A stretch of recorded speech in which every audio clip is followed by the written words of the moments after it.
हम सब गणपति बप्पा मोरया का आज पर्व मना रहे हैं।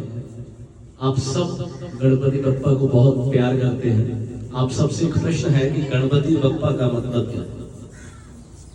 गणपति से आप क्या समझते हैं कि गणपति कौन है?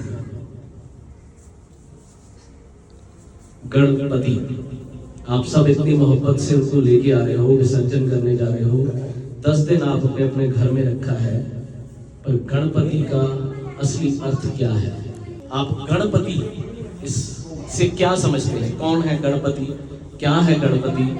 क्यों आपने उन्हें 10 दिन घर में रखा? इसका रीजन क्या है? गण जो शब्द है ये हमारे शास्त्रों में इंद्रियों के लिए भी इस्तेमाल किया जाता है, और पति का मतलब होता है स्वामी। 10 दिन के लिए गणपति को घर में रखा जाता है। जो इसका असली अर्थ है वो ये है कि गण यानी इंद्रिय, आप अपनी इंद्रियों के ऊपर स्वामित्व कैसे प्राप्त कर सकते हैं। और 10 दिन बाद ये जब आप विसर्जन करते हैं, इसका मतलब है डिटैचमेंट, कि आप किस तरह से अपनी जिंदगी से मोह माया से डिटैच हो गए।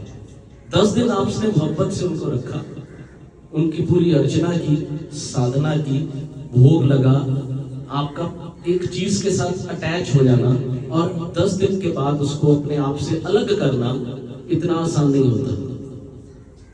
पर आप आसानी से रखते हो और कर देते हो। सिर्फ क्या कि आपने किसी को करते हुए देखा और आपने उसे करना शुरू कर दिया, पर आपने उसका असली मतलब नहीं समझा।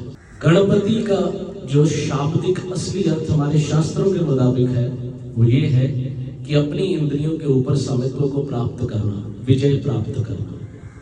इंद्रियां, हमारा मन, सबसे ज्यादा विचलित होने वाली चीज। आप यहां पर हो पर मन आपका कहीं और है।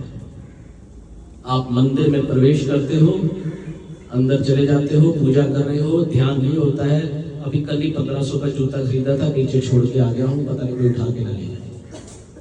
मन आपके साथ अंदर नहीं जाता। गणपति का असली अर्थ है कि अपनी इंद्रियों को वश में करें, मन पर कंट्रोल करना, ये है गणपति। और ये 10 दिन इनको रखने का मतलब है कि आप जीवन में उतरे, उस ईश्वर ने आपको भेजा, आपने यहाँ आकर अपनी क्रियाएं की, अपने जीवन में जो जो आपको कर्म मिले आपने पूरे किए, अपने कर्तव्य पूरे निभाए, मगर किसके साथ निभाए हैं? डिटैचमेंट के साथ। जिंदगी में 2 चीजें वापस नहीं मिलती, याद रखना, बहुत बड़ी बात बता रहा हूं आज। एक वक्त और दूसरी सांस। इससे ऊपर कोई चीज जिंदगी में नहीं है। कोई भी चीज जो आपको दोबारा मिल सकती है वो इंपॉर्टेंट नहीं हो सकती।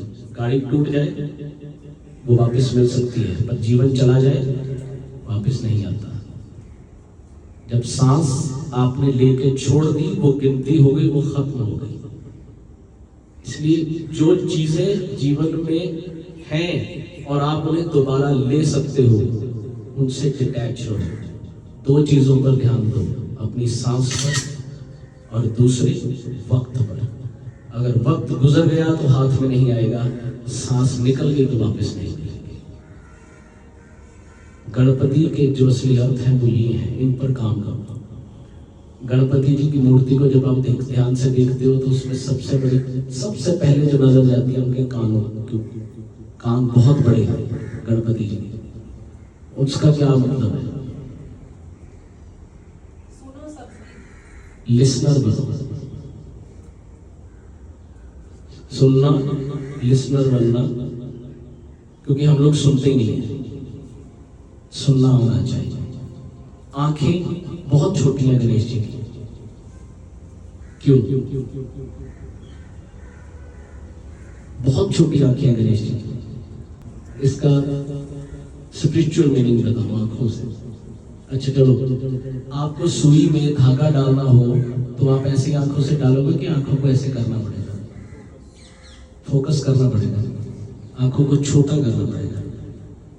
ये प्रैक्टिकल है कंसंट्रेशन। छोटी आंखें कंसंट्रेशन का पार्ट होती है। उनका पेट इतना बड़ा है, क्यों? जो भी मिल रहा है, चाहे वो जैसा भी है, उसे दबा लो। अच्छा मिले बुरा मिले, डाइजेस्ट करना सीखो। उनका सिर बहुत बड़ा है। क्यों? ज्ञान, उसको समझो, अपनी जिज्ञासा को बड़ा रखो। जितनी जिज्ञासा बड़ी होगी उतना ज्ञान बड़ा होगा। आदत है मुझे टोकने की और बोलने की, रहा नहीं गया है। चलिए, पर गणपति को घर में रखते हो तो गणपति को पहले समझो। किसी को देखा देखी, किसी के त्योहार में उतर जाना वो मायने नहीं रखता। बहुत अच्छी बात है आप किसी को देख के कर रहे हो, पर किसी भी चीज में उतरो तो पहले उसको जानो, उसको समझो, और जो और भी उतर रहे हैं उन्हें भी उस बात से अवगत करवाओ, उन्हें भी बताओ कि इनका असली अर्थ है क्या, हमने इन्हें 10 दिन क्यों रखा है। आपने कभी बुद्धिज्म के बारे में सुना? तो वहाँ एक मंडलम बनता है, 10 दिन के लिए एक मंडलम को तैयार किया जाता है। मेडिटेशन का पार्ट है वो। उसमें बहुत बारीकी से यंत्रों को लिखा जाता है, रंग के साथ, एक एक लाइन को हाथ के साथ। 10 दिन उस पर मेहनत की जाती है और 10 दिन के बाद उसे खुद ही जला दिया जाता है। It's a part of detachment. कैसे आपको डिटैच होना है अपनी उन चीजों के साथ जिनमें आप हर वक्त रहते हैं। बहरहाल आज गणपति बप्पा का विसर्जन है, आपको बहुत बहुत मुबारक। पर ईश्वर हमें हर जगह पर अपना एक होने का संदेश हमेशा देता है, आज भी दे रहा है। गणेश जी का एक हाथ हमेशा ऐसे रहता है, इसे आप कुछ भी समझ सकते हो। मेरा मानना यह है कोई यही बताते हैं कि वो एक है,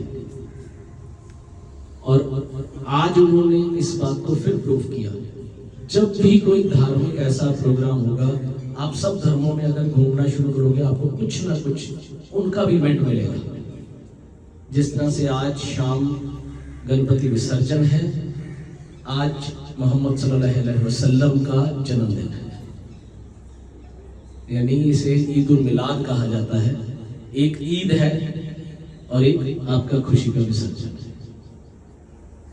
ईश्वर कहीं ना कहीं हमें जरूर बताता है कि हम एक हैं, बट तुम लोग रहे।